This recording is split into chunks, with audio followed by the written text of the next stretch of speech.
Welcome back, and now for the news in detail. We start from the United States, which has imposed financial sanctions against Iran's Foreign Minister Javad Zarif. The Treasury Department says Zarif's assets in America have been frozen. Treasury Secretary Steve Mnuchin accused Zarif of implementing the agenda of Iran's supreme leader, Ayatollah Ali Khamenei. He said the sanctions send a clear message to Tehran. Its recent behavior is completely unacceptable. Zarif called the sanctions preposterous, claiming he has no property or interests outside of Iran. Meanwhile, US has decided not to block Iran's civilian nuclear cooperation with Russia, China, and European countries. National Security Advisor John Bolton announced the 90-day extension in the waiver of sanctions, which prohibited the cooperation.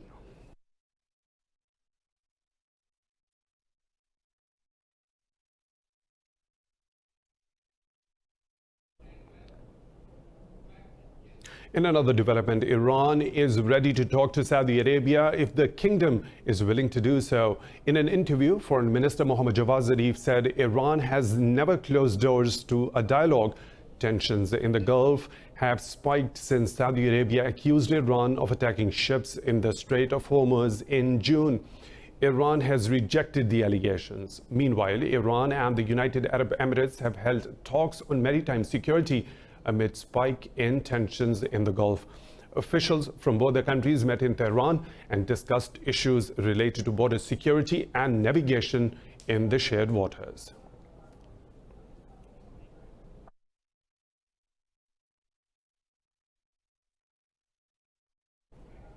The US has strongly criticized Germany for its refusal to join the Pentagon's naval mission in the Strait of Hormuz. Ambassador Richard Grenell says Europe's biggest economy must assume more global responsibility.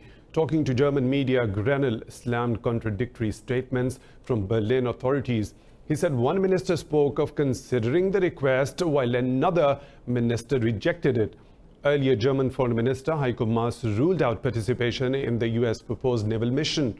He said there is no military solution to the crisis in the Persian Gulf.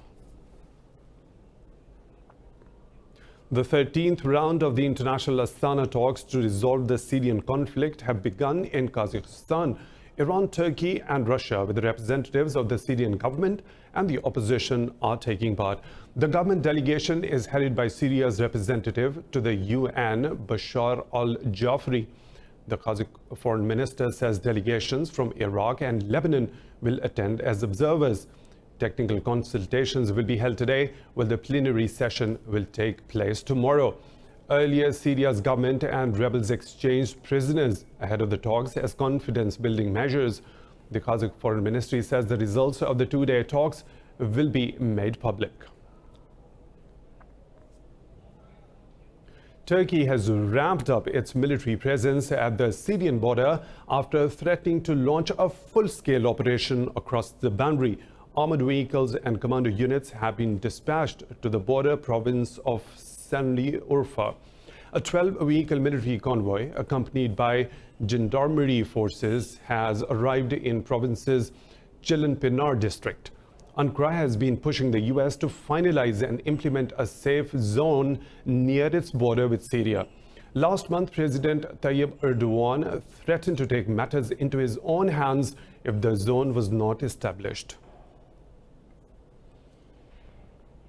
US Special Envoy Zalmay Khalilzad has arrived in Pakistan to discuss progress in the Afghan peace process. The visit comes ahead of the negotiations to end the war with the Taliban in Doha this week. Before arriving in Islamabad, Khalilzad said he has completed the most productive visit to Kabul since he took the job. He said the US and Afghanistan have finalized a negotiating and technical team. The envoy added, if the Taliban do their part, the US will do its and successfully conclude the agreement. Earlier on Wednesday, Khalilzad suggested the possibility of soon finalizing a peace deal with the group. China says non-Southeast Asian countries should not amplify disputes in the South China Sea. Foreign Minister Wang Yi said non-regional countries should also not sow distrust between China and ASEAN countries. The statement comes after the plenary session of the 52nd ASEAN Foreign Ministers meeting. The South China Sea was a key topic of the summit.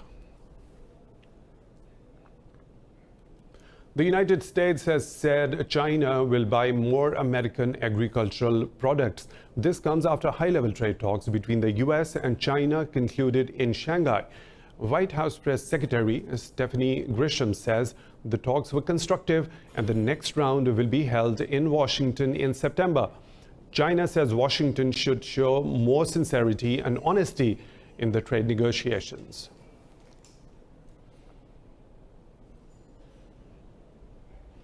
The U.S. has offered assistance to Russia in putting out wildfires in Siberia. U.S. President Donald Trump called Putin to discuss the wildfires that have consumed over 3 million hectares. The Kremlin said Putin sees Trump's offer as a hint at the restoration of full-format bilateral relations. Putin expressed gratitude to Trump for his offer and said the military has been called to fight the blaze. The first military transport aircraft has arrived in Krasnoyarsk to join the operation. The majority of Siberian fires are raging in remote or inaccessible areas, making rescue operations complicated. Russia says tests have revealed the jailed opposition leader Alexei Navalny was not poisoned. Navalny's physician Anastasia Vassilieva has dismissed the results, calling them completely absurd. Head of the emergency care, Alexei Tokharev, said the toxicology lab ran Navalny's samples and no toxic substances were found. Navalny's doctor insists his condition suggests poisoning by unknown chemical substance.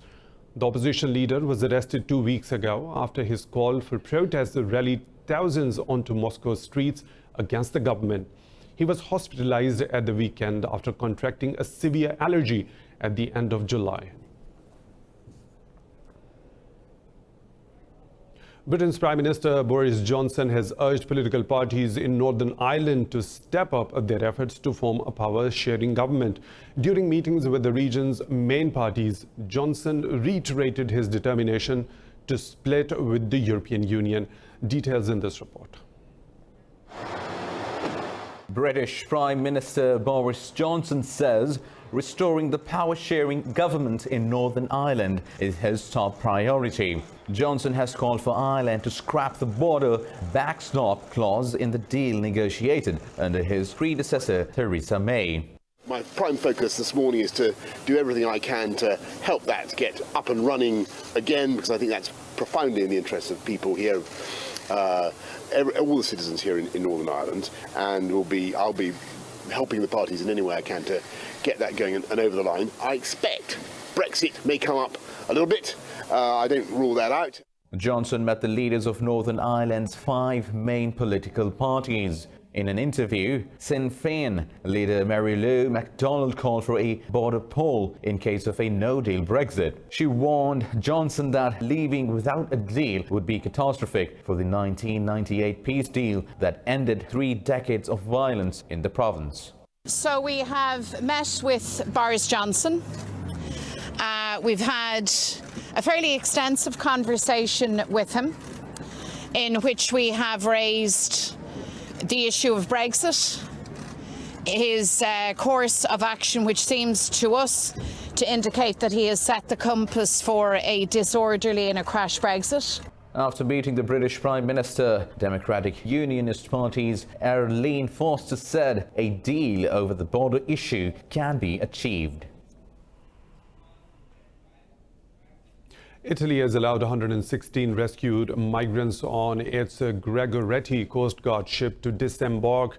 Interior Minister Matteo Salvini's statement came after EU countries agreed to share the responsibility to look after them. Several migrants aboard the vessel have already been evacuated for medical attention. The migrants were picked up by Italian patrols after they set off from Libya in 2 boats. They were later transferred to the Coast Guard ship Bruno Gregoretti. Italian prosecutors also opened an investigation into the living conditions of migrants on the ship.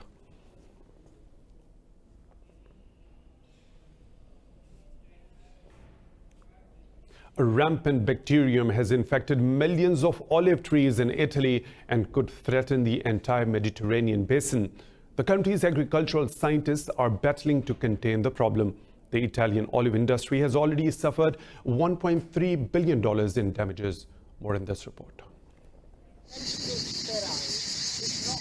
Italy is the world's second biggest olive oil exporter after Spain. But the industry has been plagued by a deadly disease since 2013, leaving a trail of dead trees. The Lecchino and Favolosa varieties are a starting point, not the finish line. We hope, and we're working on it, to find a much bigger number of resistant varieties. Olive oil producers are depending on agronomists to provide a solution to the problem. At the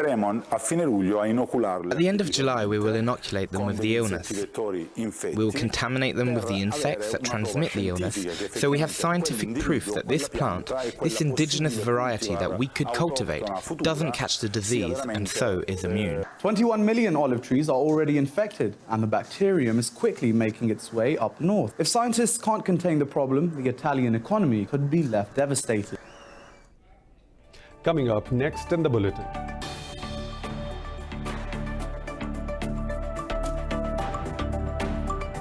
Keyboards and other physical computer controls would become obsolete. One of the most powerful voices on the planet.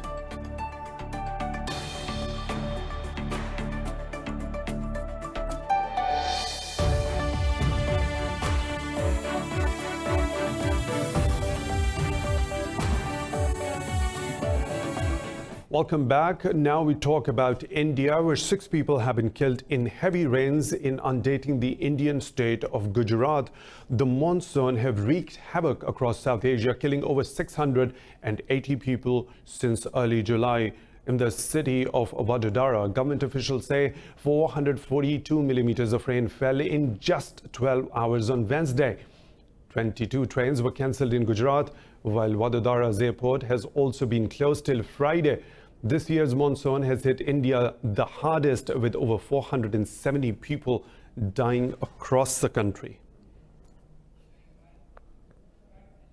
A 1-year-old girl has become the 3rd patient to test positive for Ebola in DR Congo's eastern city of Goma. Medics say she is the daughter of the 2nd patient who died earlier in the week. Health officials and air workers have expressed concern the virus can establish a foothold in the densely populated urban center.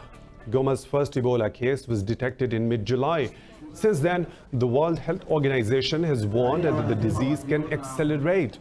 Congo is taking steps to counter Ebola with the help of AU and the UN. A total of 1,803 lives have been lost in the 2nd worst Ebola outbreak this year.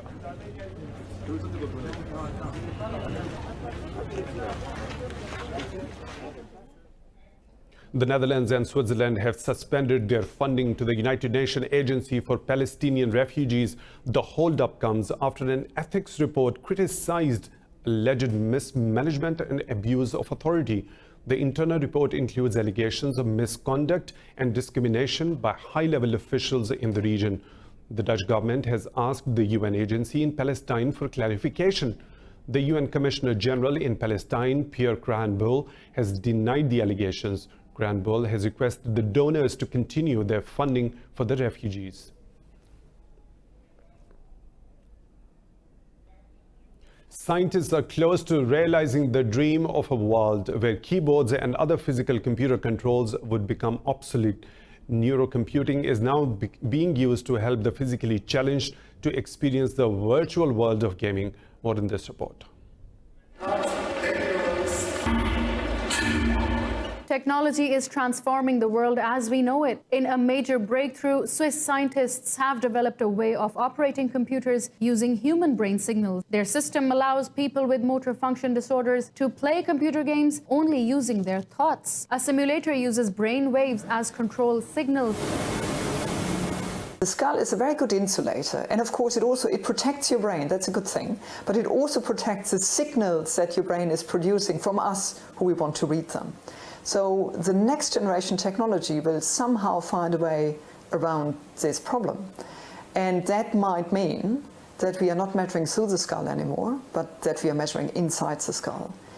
So that we might implant sensors and electrodes into the brain, which a computer decodes like any other electrical impulse. An amplifier and a cap with electrodes acts as an interface for the user's brain signals. Scientists say decoding complex brain signals with non-invasive sensors is their biggest challenge. Renowned entrepreneur Elon Musk says the technology has wide-ranging applications. This I think has tremendous potential, and we hope to have this aspirationally in a human patient before the end of next year. So this is not far. For now, extensive brain training is required to operate the system. Trying to improve every day.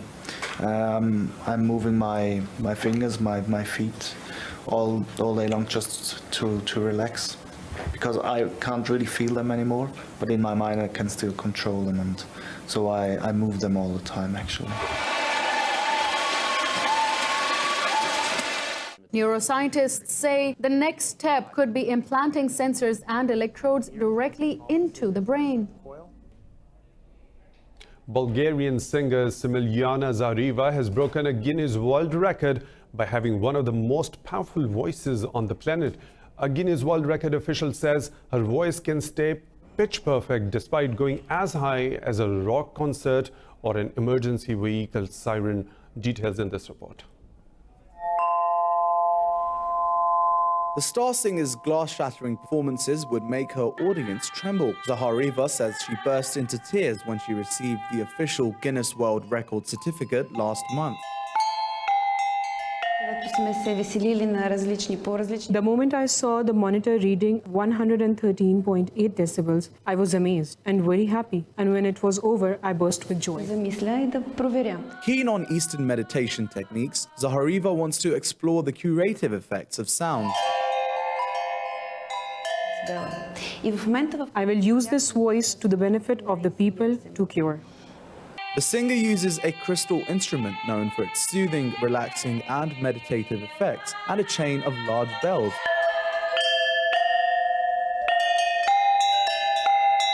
She says various combinations of sound can cure illnesses. Each sound corresponds to an energy center in the body and to an organ. The Bulgarian star singer wants to collaborate with other artists. She has already approached American pop star Madonna.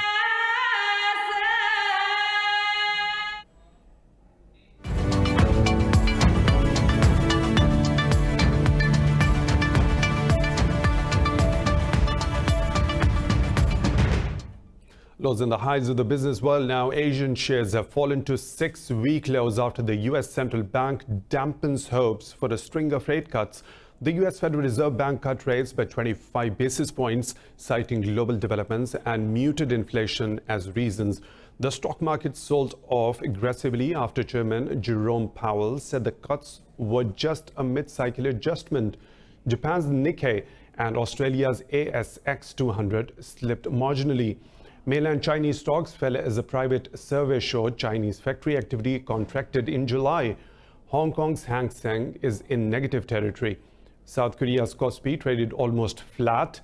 Oil prices fell more than $1, declining for the first time in 6 days after the Fed Bank announced rate cuts.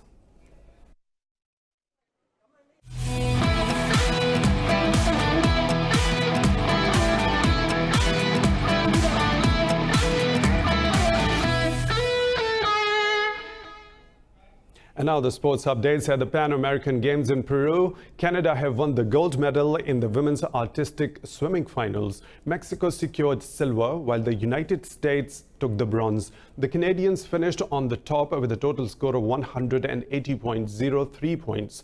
The Mexicans were 6 points behind the winners, while the US managed 170. Meanwhile, in basketball's preliminary round match, Argentina have defeated Uruguay by 102 points to 65. Power forward Gabriel Deck scored 23 points to dominate Uruguay's defense. Liverpool coach Jurgen Klopp and players Mohamed Salah, Sadio Mane and Virgil van Dijk are heading nominations for the FIFA Best Awards. Klopp led Liverpool and the vital trio of players to the Champions League trophy. Liverpool also finished second behind Manchester City in the Premier League. Juventus striker Cristiano Ronaldo and Barcelona's Lionel Messi also make the shortlist for the men's award. American Alex Morgan and Jill Ellis will be favorites for the female player and coach awards, the best FIFA awards that will be presented in Milan on September the 23rd.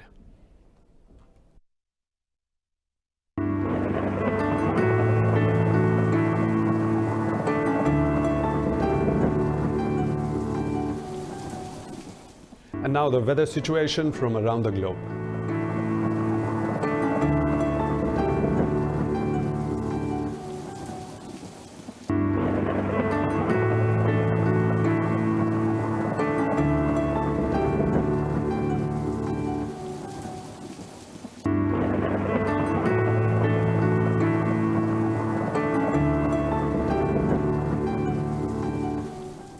And that's all for now. For further updates, stay tuned to Indus News.